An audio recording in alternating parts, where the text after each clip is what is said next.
안녕하세요. 기초영어 특강 역사 1시간입니다. 여러분이 어려워하는 역사 용어를요, 한자와 사례를 통해서 함께 학습하는 시간이지요. 저와 함께 학습하면서 어려운 영어 하나씩 하나씩 정복하면요, 역사가 좀 더 쉽게 느껴질 겁니다. 오늘 함께 배울 단어는요, 모순이라는 단어입니다. 한자 의미부터 차근차근 보겠습니다. 첫 번째입니다. 먼저 모자는요, 창모입니다. 예, 여러분이 알고 있는 그 창 맞아요. 그 창모고요. 두 번째는 방패순입니다. 즉 모순이라고 하는 것은요, 창과 방패라는 의미인데요. 아니, 창과 방패라니 이게 무슨 의미지? 라고 의아해하실 텐데요. 이것은요, 옛날 좀 고사를 알면 좋을 것 같습니다. 중국 초나라에 상인이 있었대요. 근데 그 상인이 이 창하고 방패를 파는데요. 이 창은 말입니다, 모든 방패를 다 뚫을 수 있습니다. 이렇게 팔고요. 또 방패를 팔 때는요, 이 방패는 모든 창을 다 막을 수 있습니다. 이렇게 팔았대요. 그럼 뭐든지 뚫을 수 있는 창과 어떤 창이든 막을 수 있는 방패가 있다면요, 두 개가 서로 충돌되는 것이 되겠지요. 이럴 때 우리가 창과 방패다 라고 해서 모순이라고 이야기하는 것입니다. 국어사전적으로 보시면요, 어떤 사실의 앞뒤 또는 두 사실이 이치상 어긋나서 서로 맞지 않음을 이르는 말, 이걸 바로 모순이라고 하는데요. 아까 무엇이든지 뚫을 수 있는 창, 그리고 어떤 것든지 막을 수 있는 방패, 이 두 개가 충돌하는 것처럼 이렇게 이치에 맞지 않는 것들을 이야기할 때 모순되는 거야, 모순이야 라고 우리가 얘기한다는 것이지요. 예시 사례 보도록 하겠습니다. 자, 첫 번째입니다. 이 제도는 여러 가지 면에서 모순을 가지고 있다라고 되어 있는데요. 이때 모순이라고 하는 거는요, 여러 가지 면에서 뭔가 말도 안 되는, 이치에 맞지 않는 그런 것도 있다고 될 수 있겠죠. 이걸 모순이라는 단어가 조금 어렵게 느껴지신다면요, 다른 걸로 바꿔서요, 뭔가 문제가 있어 라는 걸로 바꿔서 볼 수도 있습니다. 그렇게 좀 용어를 좀 치환해 보는 건데요. 이 제도는 여러 가지 면에서 뭔가 문제점이 있어, 이렇게 이해해도 큰 의미가 다가온다는 거죠. 물론 이렇게 좌우 이치에 맞지 않는 부분을 이야기하는 겁니다.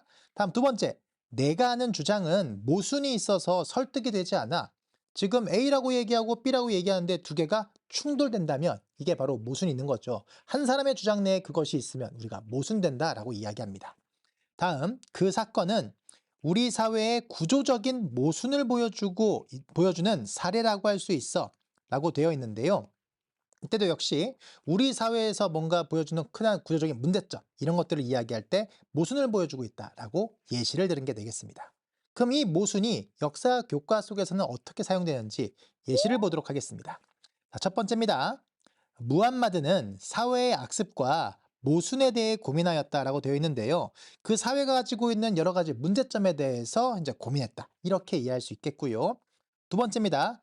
에라스미스는 우신예찬에서 교회의 모순을 날카롭게 지적하였다라고 얘기하면서요, 교회가 이야기하는 것과 실제 행동하는 게 다르다면요, 이게 바로 충돌되는 게 되겠죠. 그런 것들에 대해서 날카롭게 지적했다는 문장이 되겠습니다. 세 번째입니다. 프랑스의 제3신부는 구제도의 모순에 불만을 갖고 개혁을 요구하였다라고 되어 있는데요. 프랑스는요, 제1신분, 제2신분, 제3신분이 있었습니다.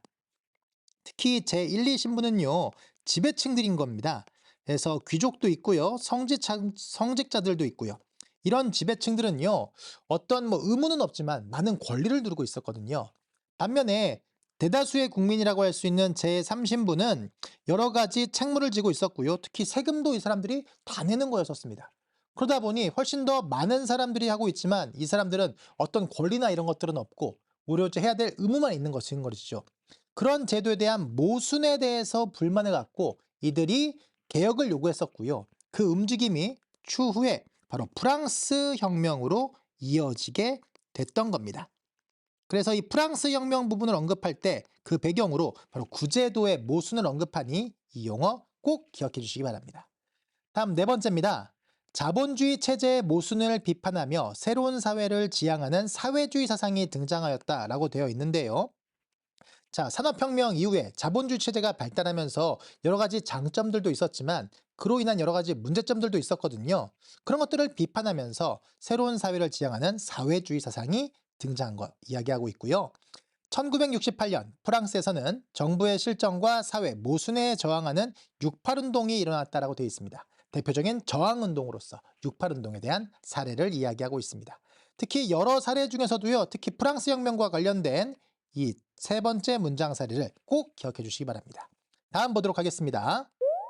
자, 모순과 관련된 유의어인데요. 유의어로는 부조리가 있습니다. 자, 부조리는요, 이치에 맞지 아니하거나 도리에 어긋나는 것들 또는 그런 일들을 이야기하는데요. 이 사회의 모든 부조리를 추방합시다. 이렇게 할 때도 부조리를 사용하기도 하고요. 회사 임직원의 부조리를 막기 위한 대책 마련이 필요하다라고 이야기할 때도 사용할 수 있습니다. 이 부조리가 역사 교과 속에서는 어떻게 사용되는지 예시를 보도록 하겠습니다. 첫 번째 문장입니다. 조선 후기에는 탐관오리의 폐해, 이때 탐관오리는요, 백성들을 괴롭히는 나쁜 관리라고 생각하시면 되겠습니다. 그런 사람들로 인한 여러 가지 문제점들도 있고요. 다음에 양반의 부조리 등을 비판한 한글 소설이 유행하였다라고 되어 있는데, 조선 후기의 한글 소설의 유행, 서민문화의 대표적인 사례로 우리가 언급하는 것이죠. 다음 보겠습니다. 강제징용된 한국인 노동자들은 일제강점기에요, 강제징용되거나 징병된 사람들이 있었죠. 근데 특히 강제징용되었던 한국인 노동자들은 열악한 노동환경, 인신구속, 임금 미지급 등 부조리한 대우를 받았다. 정말 말도 안 되는, 이치에 맞지 않는 그런 대우를 받았다 라고 표현할 때도 역시 부조리라는 용어를 사용하고 있습니다. 다음 보겠습니다. 오늘의 OX 퀴즈입니다.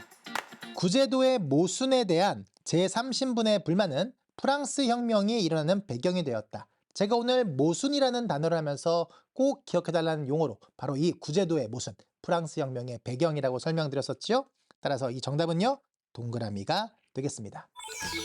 오늘은 모순이라는 단어에 대해서 함께 배워보았습니다.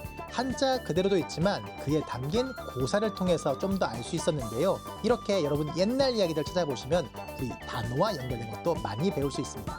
평소에 책도 많이 읽으시면서 역사에 관심 많이 가져주시기 바랍니다. 오늘도 수고하셨습니다.